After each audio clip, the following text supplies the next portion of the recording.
How can you validate the functional requirements of an embedded system with Stimulus? Stimulus can use an external graphical interface to provide domain experts with a deeper understanding of the specifications during the simulation. You should watch the video on Stimulus and its operating principles before watching this one. We will use train signaling as an example and look at two requirements. The first is the requirement for cancelling signals in front of the train. Up to 3 signals can be cancelled, except those after a red or stop signal. The other requirement covers the emergency brake, which is triggered if a train gets too close to the preceding one. Within the stimulus model, there are 3 blocks. The train block, which represents one or more trains on the track and that generates the emergency brake message. CBTC ground produces the message cancelling 1, 2 or 3 signals in front of the train.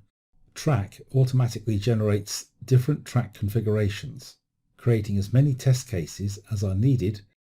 Train contains the CBTC board, which in turn contains the requirements specifying how the emergency stop message is produced. Initially, the emergency brake signal is set to false. Then, if the safe distance between the trains is too small for the speed at which the train is travelling, the emergency brake has to go true. Otherwise, it remains false. Let's launch the simulator.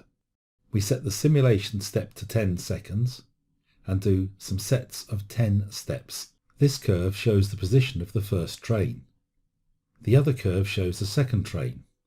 At this point it slows down and its emergency brake signal changes to true. To connect to a GUI, drag and drop the package Signaling System Visu. This contains a wrapper that encapsulates and calls the DLL of the GUI, which is enough to connect with the external code.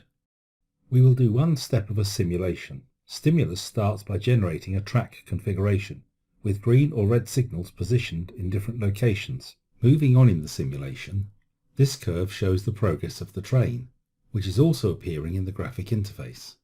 The first 2 signals are cancelled, which is what we would expect from the natural language requirements. This variable represents the state of the third signal, the next one that the train should cancel after passing the first 2 signals. The cancellation state of the third signal goes through, and this can be seen in the visualization. As the simulation progresses, the specifications modelled in Stimulus behave according to the rule for cancelling signals. At this point, we see in the simulator view that the emergency brake is activated. In the visualization, a red mark shows the train is braking. We will now reinitialize the simulation session and generate a new track with a new signals configuration. If we reinitialize again, Stimulus generates another track configuration, creating another new test case. To see which constraints these test cases obey, we will look in the track generation package. It will perform a predefined number of iterations that define the position of the next signal. It must be at least 2 kilometers from the previous one and be less than 100 kilometers from the beginning of the track. The signal aspect, whether red or green, is not defined, so Stimulus will randomly choose red or green. If you want to learn more about Stimulus, please contact ArgoSim.